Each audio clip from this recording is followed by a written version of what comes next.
bai pelikula bat ikusten dezunean, edo bai musika bat entzuten dezunean, edo ez dakit, sentimendu oso fuerte batzuk sortarazten dizkizu.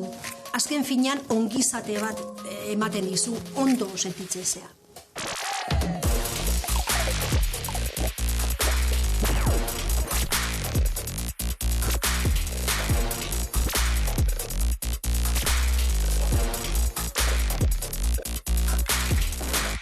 Ni naiz Lola Indigoen fana. Musika onatatzolako, bai martxa jartzeulako, gero bere kontzertutan dena matolako eta jendeai bere energia transmititzeolako, eta bai esker baita ere bere kontzertuk bizitituzu. Daddy Yankiren fana naiz. Txikitatik asko gustatzen zait bere musika eta fanitza entzuten dudanean burura datorkidan bakarra da abeslari hau. Oso gustoko zinemara joatea.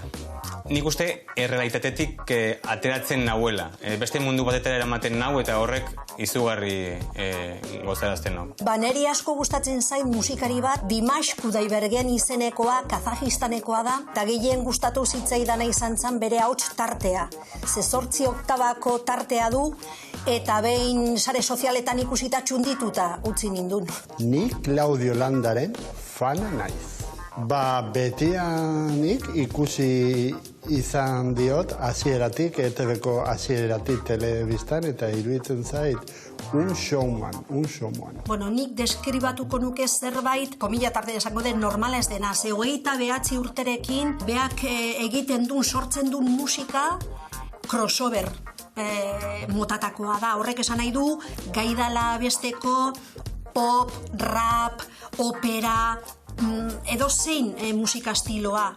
Orduan da zerbait extra, normala ez dana. Da pasada bat. Lehenengo singela hasi zenen ateratzen, pentsatu nun emakume honek oso futuro asko zekala musikako karreran, eta bai beste gauzetan, baina musikako karreran luzako daka. Herriko festetan, orkesta batean, gasolina abestia entzun nuenetik, asko gustatu zitzaidan. Eta horra hasi nintzen bere musika entzuten. Nik uste pixkanaka. Txikitatik hasi nintzen joaten, gurasoekin, aitak oso gustoko zinema, eta orduan beraiekin hasi nintzen zinemara joaten. Oso abestia kantatzen ikusi nuenean, izan zen ikusgarria egin zuen emanaldia. Orduan hasi nintzen jarraitzen pixkanaka berningua zan, nola hasi izan abesten, eta horrela hasi nintzen eta bihurtu nintzen fan ikaragarria. Larroiko hamarkadako urtearietan gogoratzen naiz, eta gero Estaz mi gente aurkeztu zon, eta asko gustatzen zait. Sarrerak paperean erosten ditudanean gordetzea gustoko dut. Eta orduan baditut gordeta igual urteka, tiket pila bat. Orain zailagoa da, ze askotan errazagoa da niretzako aplikazioarekin erosi eta zuzenan joatea. Bere lana gustatzen zaizula, jarraitu egiten diozula, ahalik eta gehien, ze kontzertuk emango ditun, eta gero noski, ahalik eta gehien edatu, bere obra, bere lana, lagunei kontatu, ingurukoei esan. Azken bakoitza bere pentsamendu dazka, fanatismoa marrun, batzuk igual lehenengo filan nahi du eta ezin balen badoa sarretu iteia eta orduan uste fana izatez, eta azkenean artistak ez daka kulpa. Badaude zuzendari asko gustoko ditudanak edo, ez dakit beti hor daude Scorsese, Spielberg, gero igual Wes Anderson edo Tarantino ere oso gustoko dut. Ez dakit asko. Nire ustez fan izatea da norbaiten jarraitzailea amorratua izatea. Izan behar da, pixka zorroa bera bezala, pixka tumoretsua eta beraekin ondo pasatzeko fana. Arratsaldeon!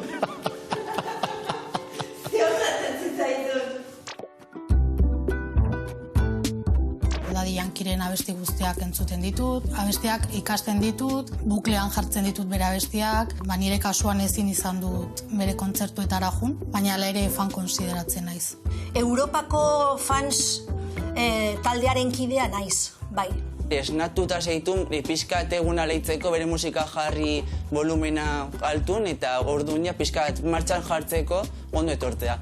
Etxean ezen beste.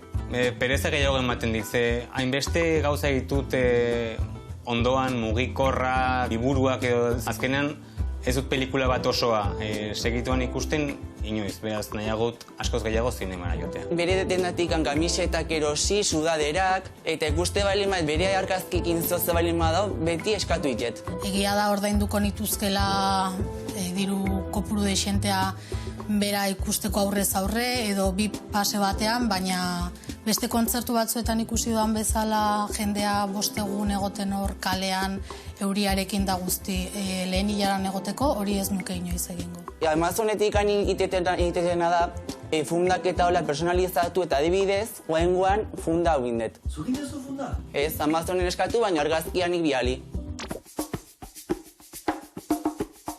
Gogoratzen naiz, berotu egin itzala hola batean eta justu ostiral batean ateran itzan lanetik eta ospa egin nuen furgonet hartuta Düsseldorfea zuzenian Alemaniara zelarun batean kontzertu bat zeukan eta zuzenian junitzen lanetik aterata eta izan zen ikusgarria.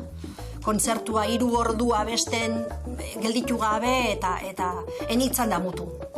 TikTok bidez, bi pertsona ezagutzeitu tola bideo iotzeitunak, diala Rebeka eta Bladik, eta Rebeka kitolana ospital baten eta gaupasaz juntzan bere kontzertu batea. Eta gero Bladik baitare lanazekan eta gaupasaz baitare aguakatez mozorrututa bere kontzertua juntzan. Aguakate zertik aguakate? Porque Lola Indigo aguakatea gustatzen zaio. Eta nola Lola Indigo laguntzeien kontzertutan, pase bip dake, konfiantza dake eta zeintzun aguakateko disfraza erosi eta kontzertuta horrekin jutea.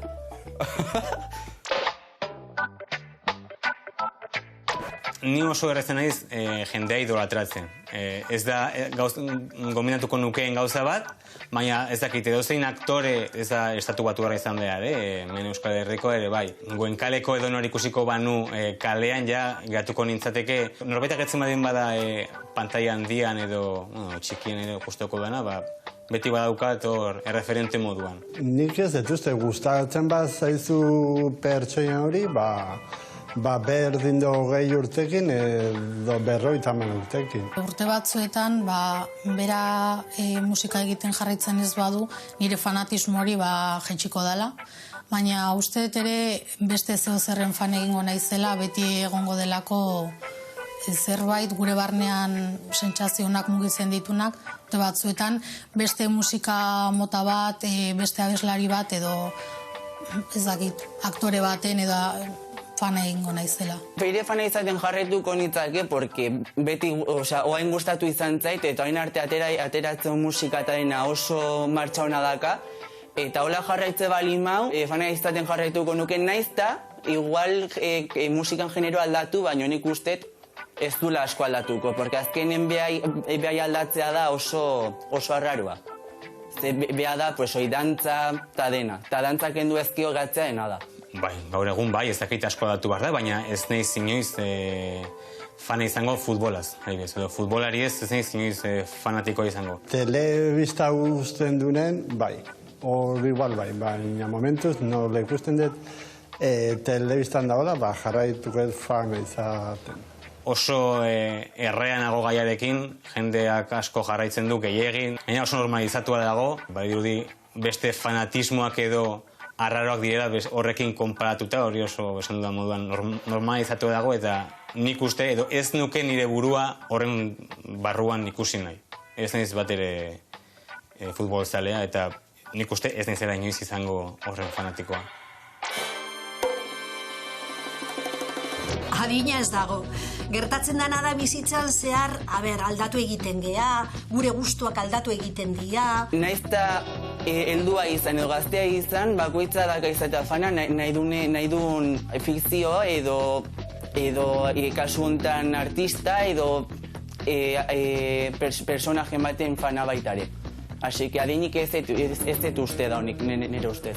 Hori da bizitza ez, azken finean, eta fans bat izan zaitezke 16 urterekin, 10 urterekin, edo 55 urterekin, edo 80 urterekin ez. Ez dauka zer ikusi.